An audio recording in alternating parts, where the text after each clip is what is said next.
시간이 되었으므로 2022년 12월 20일 화요일 아침 예배를 시작하겠습니다.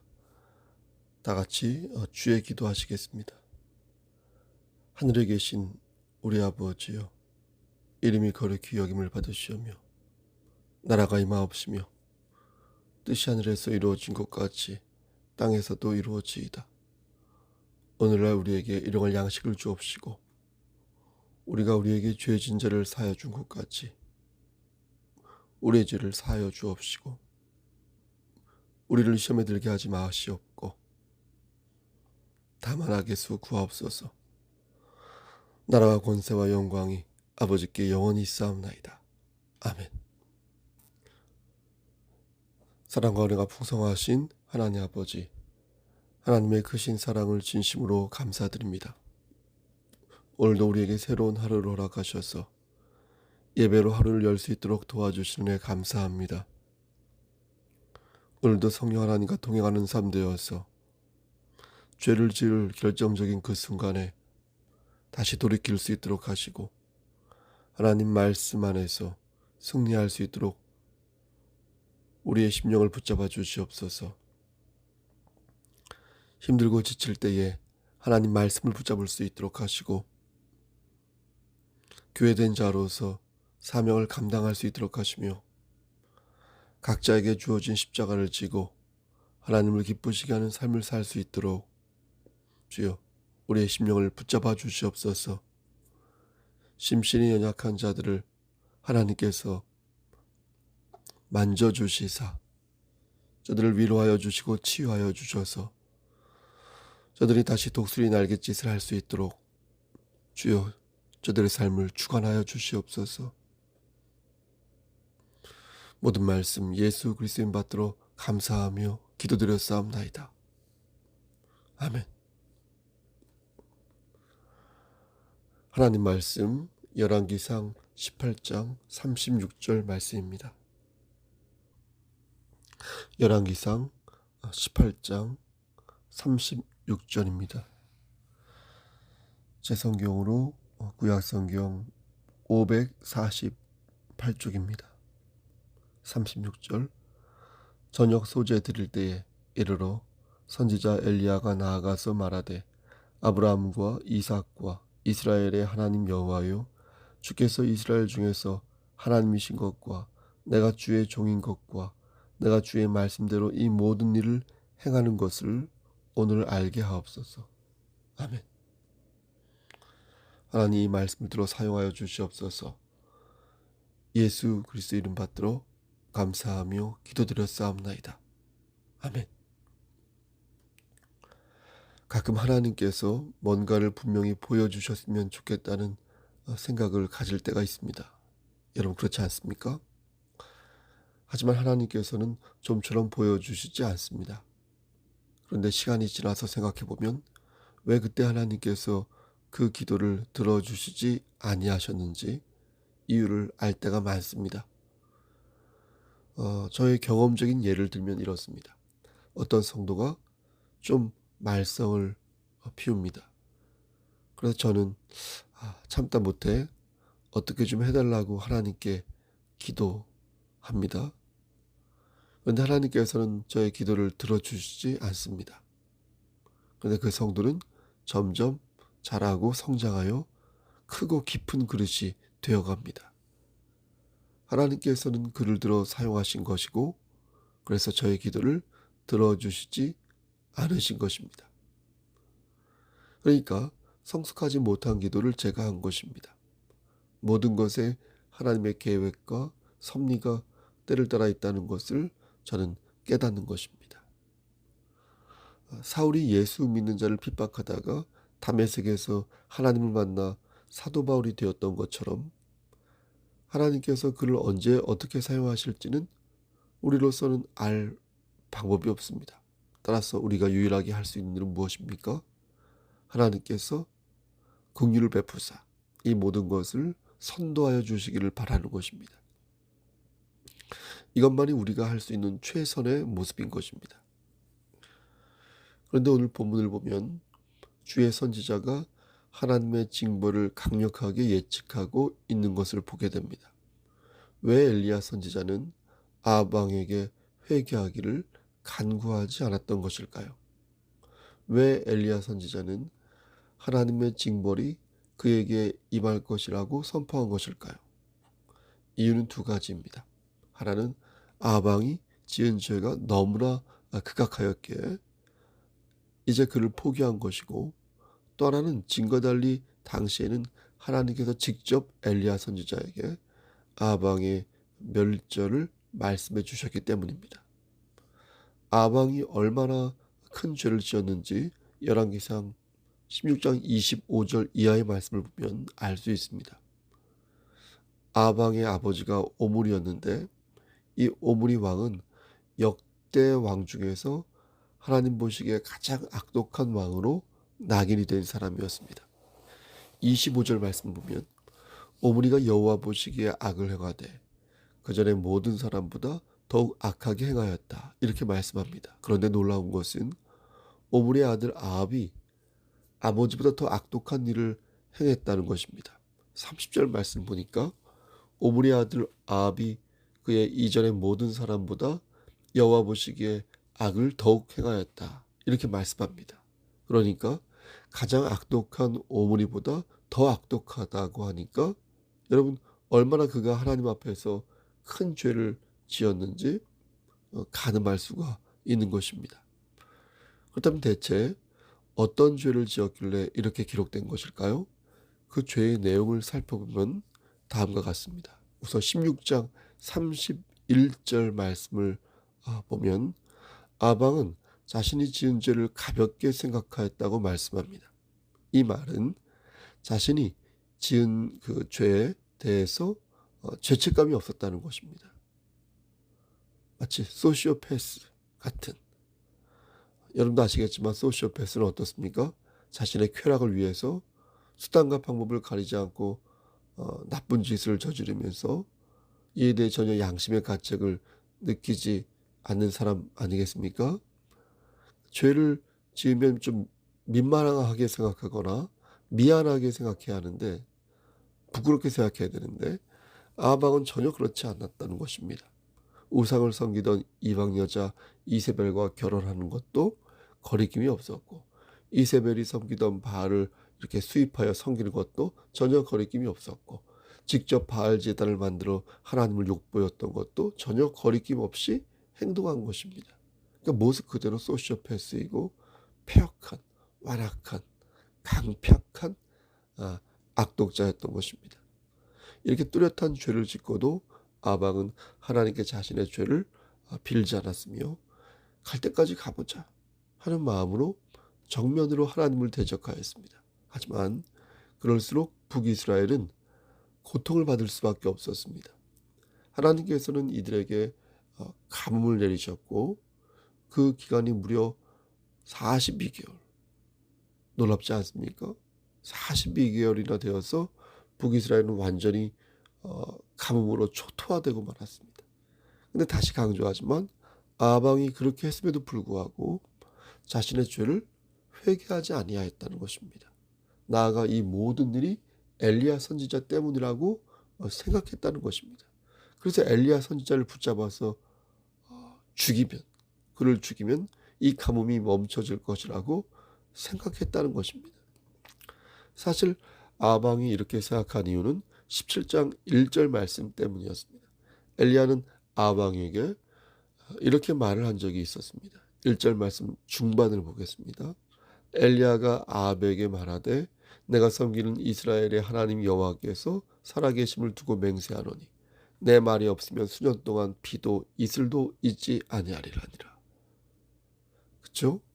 그러니까 아합 왕은 엘리야를 잡아 죽치면 그가 다시 말을 번복할 것이고, 그렇게 되면 비가 내릴 것이라고 생각했던 것입니다. 참 유치하기 짝이 없는 발상이었던 것입니다. 여러분 그렇지 않습니까? 가뭄이 든 진짜 이유는 자신과 자신의 가족이 우상을 섬겨서 그런 거지 않습니까? 엘리야 선지자 때문이 아니지 않습니까? 근데 엘리야 선지자는 다만 하나님의 말씀을 대언한 것입니다.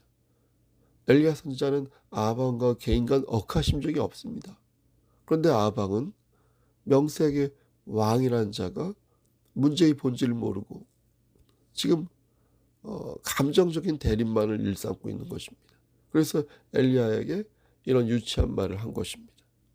18장 17절 말씀에 엘리야를 볼 때 아합이 그에게 이르되 이스라엘을 괴롭게 하는 자여 너냐. 아방은 가뭄이 들어서 자신의 나라를 괴롭히니까 엘리야라고 생각한 것입니다. 엘리야는 참으로 한심한 아방을 향하여서 이렇게 말합니다. 열왕기상 18장 18절 말씀에 그가 대답하되 내가 이스라엘을 괴롭게 한 것이 아니라 당신과 당신의 아버지의 집이 괴롭게 하였으니 이는 여호와의 명령을 버렸고 당신이 바알들을 따랐습니다. 엘리야 선지자는 왜 이스라엘이 이런 고통을 받는지 그 이유를 분명하게 말하여 주었습니다. 하지만 아방은 끝까지 그 말에 동의하지 않았습니다. 근데 여기서 놀라운 일들이 벌어집니다. 엘리야의 지적을 듣고 돌아서지 않은 자는 아합 왕만이 아니었다는 것입니다. 이세벨이야 원래 우상을 섬기던 여자니까 제쳐놓고요. 하나님과 언약을 맺은 이스라엘 백성들도 엘리야의 선지자 말에 꼼짝달싹하지 않았다는 것입니다. 여러분 놀랍지 않습니까? 그들의 저열한 근성에 소름이 돋지 않습니까? 이에 엘리야는 너무도 기가 막혀서 이렇게 말을 합니다. 열왕기상 18장 21절 말씀에 엘리야가 모든 백성에게 가까이 나아가 이르되 너희가 어느 때까지 둘 사이에서 머뭇하려느냐. 여호와가 만일 하나님이면 그를 따르고 바알이 만일 하나님이면 그를 따를지니라 하니 백성이 말 한마디도 대답하지 아니하는지라. 여러분 이스라엘 백성들의 반응이 어땠습니까? 왜 그들은 아무런 말도 하지 않았던 것일까요? 왜 그들은 둘 사이에서 머뭇거렸던 것일까요?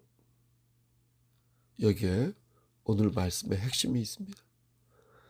귀 있는 자는 성령의 음성을 들으시기를 바랍니다. 이스라엘 백성들은 굶주렸습니다. 그들은 타는 목마름을 경험하고 있었습니다. 무려 42개월 동안이나 가뭄을 겪고 있었고요. 자신들이 섬기는 바알신이 그 어떤 것도 해주지 못한다는 것을 몸으로 느끼고 있었습니다. 하지만 그럼에도 불구하고 그들은 하나님께로 돌아오지 않았습니다. 자신의 몸과 영혼이 썩어 문드러지고 그럼에도 불구하고 그것을 느끼지 못하면서 그들은 머뭇거리는 신앙인의 모습을 보였던 것입니다. 왜 그런 것일까? 왜 그들은 돌아서지 않은 것일까요? 어쩌면 우리도 이를 잘 알고 있는지도 모르겠습니다. 죄의 그늘 아래 오래 머물러 있다 보면 어떻습니까? 죄인 줄 모르게 되잖아요. 내 목을 조이고 내 살을 썩게 만들어도 그것이 내게 이득이라 생각을 하며 그 늪에서 헤어나올 생각을 하지 않잖아요. 하나님이 눈에서 멀어지면서 점점 마음까지 멀어지고 어쩌다 한번 감행한 우상 숭배가 2번, 3번, 4번, 5번 자연스럽게 진행되면서 나중에는 주의 종이 전하는 하나님의 경고를 귓등으로 듣게 되지 않습니까? 사랑하는 성도 여러분, 우상은 하늘에서 갑자기 떨어지는 것이 아닙니다. 우리의 탐욕이 우상을 부르고 우리의 정욕이 바알신을 만듭니다. 여러분이 만나는 사람들을 주목해서 보십시오. 그 사람 중에서 하나님을 욕보이는 자가 있고 우상을 섬기는 자가 있다면 여러분들은 그들을 경계해야 할 것입니다. 그들은 마귀의 힘을 받아 여러분들에게 사특한 영향을 미칠 것이며 여러분들은 그와 가까이 하는 과정에서 악의 영향을 받게 될 것입니다. 그렇다면 어떻게 해야겠습니까? 아방처럼 하나님 종에게 그것을 탓해야겠습니까? 아니면 이스라엘 백성들처럼 머뭇거리다가 우상의 늪에 점점 빠져들어야겠습니까? 하나님께서는 불을 내리셨고 당신님의 진노를 저들에게 보이셨습니다. 불이 내려서 번제물과 나무와 돌과 흙을 태우고 도랑의 물을 핥아내자 비로소 백성들을 엎드려 말하기를 여호와 그는 하나님이시로다 라고 외쳤습니다. 그리고 바알 선지자들은 기손 시내로 내려가 모두 죽임을 당했습니다. 여러분, 하나님께서 이 말씀을 지금 우리에게 주신 이유가 무엇이겠습니까? 하나님께서는 하나님을 하나님으로 여기지 아니하고 지금도 머뭇거리는 우리를 향하여 하나님의 징벌을 보이시는 것입니다. 엘리야 선지자는 기도하였습니다. 여호와여, 주께서 이스라엘 중에서 하나님이신 것과 내가 주의 종인 것과 내가 주의 말씀대로 이 모든 일을 행하는 것을 오늘 알게 하옵소서. 여러분, 이 땅에 많은 주의 종들이 지금도 엘리야의 기도를 드리고 있습니다. 이 민족이 하나님의 백성이기를 바라며 우리가 주의 종인 것을 바라며 우리가 간구하는 이 기도를 하나님께서 들어주시기를 기도하고 있습니다. 그러므로 저는 오늘 본문을 들어 이렇게 여러분들에게 권면하는 것입니다. 그러므로 우리는 우상을 숭배해서는 아니 되겠습니다. 바알은 죽은 신이었습니다. 바알은 우리의 욕망으로 점철된 만들어진 무능력한 신이었습니다. 하지만 하나님은 살아계시사 지금도 역사하시고 우리의 생사화복을 주관하시는 전능하신 분이십니다. 그러므로 우리는 우상을 숭배해서는 아니 되겠습니다. 오직 하나님만을 경외하고 하나님만을 섬겨야겠습니다. 구원을 위한 하나님의 진노를 기억하여서 하나님 말씀 안에서 믿음을 잃지 말아야겠습니다. 이제 며칠 후 성탄절이 다가옵니다. 성탄절 예배를 우리가 함께 마음을 모아 준비하고 드린 이유는 누가 시켜서 어쩔 수 없이 1년에 한 번 정도는 가야 하니까 그래서 모여서 예배드리는 것이 아니라 하나님과 나와의 인격적인 관계에서 그 1대1의 관계에서 우리가 마땅히 해야 할 그 사명을 기쁨으로 결의에 차게 감당하는 것입니다. 여러분, 우상 숭배에서 멀리하는 가장 좋은 방법은 예배를 예배답게 신령과 진정으로 기쁘게 드리는 것입니다. 그렇게 할 때 우리는 하나님 중심의 삶을 살 수 있으며 그렇게 할 때 우리는 하나님을 진심으로 기쁘게 하는 삶을 살 수 있습니다. 그때 우리는 예비된 복들을 받아 누리게 될 것입니다. 여러분, 한 번 더 권면합니다. 구원을 위한 하나님의 진노를 기억하여서 하나님 말씀 안에서 믿음을 잃지 마시기를 소원합니다. 오늘 하루도 그렇게 사시기를 우리를 죄에서 구속하여 주신 예수 그리스도의 받들어 간절 축원합니다. 아멘.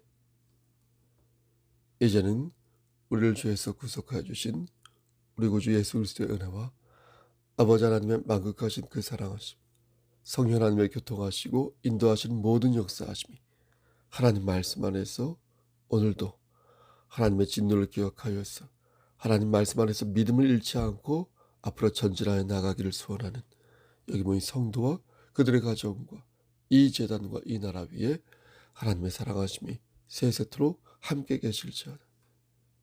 아멘. 예배를 마쳤습니다. 여러분, 무슨 일 있으면 연락 주시길 바랍니다. 신방을 하도록 하겠습니다. 날씨가 많이 춥습니다. 여러분 건강 유의하십시오. 샬롬.